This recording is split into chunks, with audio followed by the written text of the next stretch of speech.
Mapagpalang araw sa inyong lahat. Ako ang inyong lingkod, si Elijah Paul Jan Valdez at welcome sa ating daily devotions.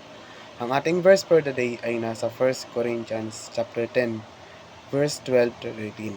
Sinasabi dito na, "Kaya't mag-ingat ang sino mang nag-aakalang siya'y nakatayo at baka siya ay matisod. Wala pang pagsubok na dumating sa inyo na hindi naranasan ng lahat ng tao. Tapat ang Diyos at hindi niya ipapahintulot na kayo'y subukin ng mahigit sa inyong makakaya.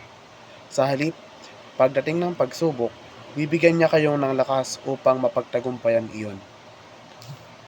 Sinasabi dito na ang mamatay sa isang kasalanan ay ang mamatay at pagkatapos ay tumayo sa harap ng Diyos na walang lunas sa kamay. Walang pagtatanggol o dahilan ang gagawa upang iwaksi ang kanyang puot. Walang halaga ng inaakalang pagmamatuwid sa sarili ang manatili sa kanyang galit. Ang mamatay sa mga kasalanan ng isang tao ay ang paglisan sa buhay na ito. Bagaman may kahulugan, tungo sa pagkakaroon ng walang hanggang kapahamakan. May isip lamang ng isang tao ang sakit at pagdurusa ng gayong lugar, kung saan mayroong walang hanggang pag-iyak at pagngangalit ng mga ngipin.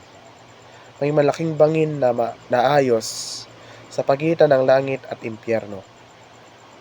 Walang makakatakas sa hinaharap o mula sa sakit o kalungkutan para sa taong namatay sa kanyang mga kasalanan.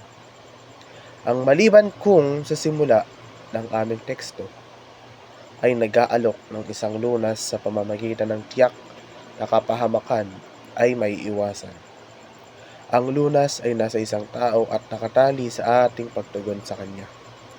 Isinulat ni Juan ang kanyang ebanghelyo upang ipahayag ang katotohanan na si Jesus ang Kristo, ang anak ng Diyos.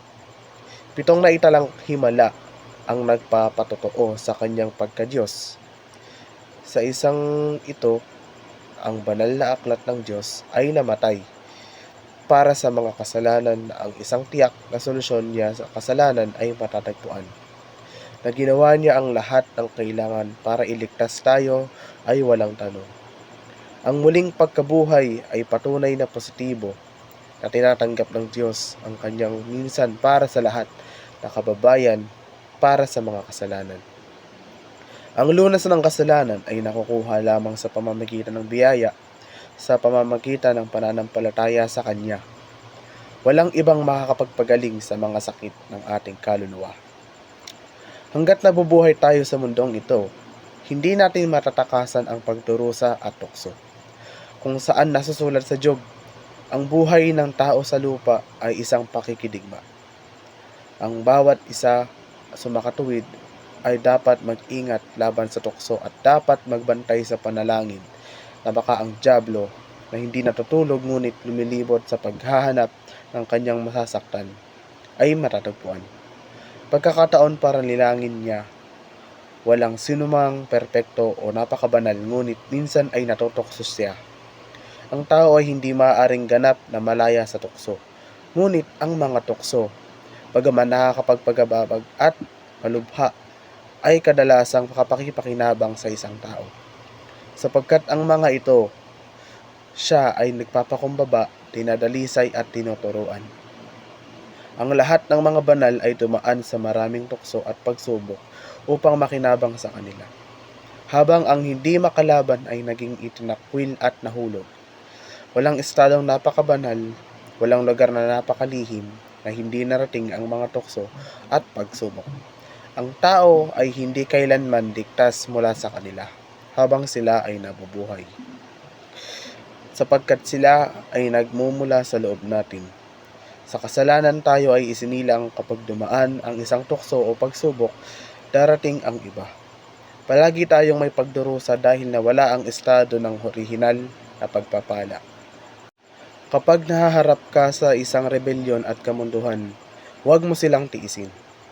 Huwag hayaang magtagal sila at sana mawala sila. Ang lahat ng iyong pag-asa ay hindi makakawala sa kanila.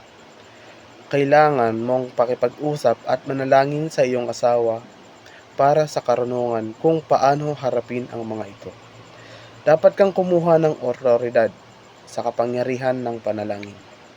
Dapat mong harapin ng mahigpit ang lahat ng kasamaan at huwag hayaan ng isang bakas nito sa iyong tahanan. Madalas na mahirap gumawa ng eksena at harapin ng isang bagay na alam nating dapat. Mas gugustuhin nating hindi ibato ang bangka, ngunit hindi mo gagawin. Ang mga problema ay patuloy na magpapahirap sa iyo. Sila ay magiging katulad ng mga putol sa iyong mga mata at mga tinik sa iyong tagiliran. Darami ang mga problema. Ang kalaban ay kukuha ng higit at higit pa. Ang katapatan ng Diyos ay nangangahulugan na ang Diyos ay hindi nagbabago sa kanyang kalikasan. Tapat sa kanyang salita, nangako ng kaligtasan sa kanyang mga tao, at tutuparin ang kanyang mga pangako magpakailanman. Siya ay karapat-dapat sa walang hanggang pagtitiwala, gaano man kahirap ang kanyang mga pangako. Walang anumang bagay sa langit o lupa ang makakahadlang sa Diyos sa pagtupad sa lahat ng ipinangako niya sa kanyang bayan sa pamamagitan ni Jesucristo. Ang pagiging mapagkatiwalaan sa Diyos ay dapat maging isang mahusay na mapagkukunan ng kaaliwan at lakas para sa mga tao ng Diyos habang sila ay paulit-ulit na nabigo at dumaan sa mga pagsubok at pagdurusa. Ang pagtakas mula sa tukso ay nangangahulugan na kinikilala natin ito bilang isang kaaway at tayo ay pumupunta sa ibang paraan ng walang pag-aalinlangan at walang kompromiso. Sinasabi ng unang taga-Korinto 6:18, tumakas kayo mula sa sexualidad na immoralidad. Sexual na immoralidad. Ang lahat ng iba pang mga kasalanan ay ginagawa ng isang tao ay nasa labas ng katawan. Ngunit ang sinumang nagkasala ng pagkikipagtalik at nagkasala laban sa kanyang sariling katawan. Bagamat ang tukso ay hindi kasalanan, ang sexual na immoralidad ay nagsisimula sa tuksong makisali sa sexual na aktibidad sa labas ng mga hangganan ng Diyos. Kapag hindi tayo malakas sa tuksong iyon, agad na sumunod ang aksyon. Tayo ay natural na tumakas mula sa panganib. Kapag nasunog ang gusaling kinaroroonan natin, tumatakas tayo sa mas ligtas na lugar. Kapag ang isang bagyo ay malapit na maglandfall, tayo ay tumatakas sa baybayin. Sa kasamaang palad, kapag nakakita ng tao na dumarating ang tukso, hindi sila tumatakas. Sa halip ay natakasan ng tukso, ginagawa nila ito, itinataboy, ipinagpapaliban o sinusuri ito. May mga yumakap dito.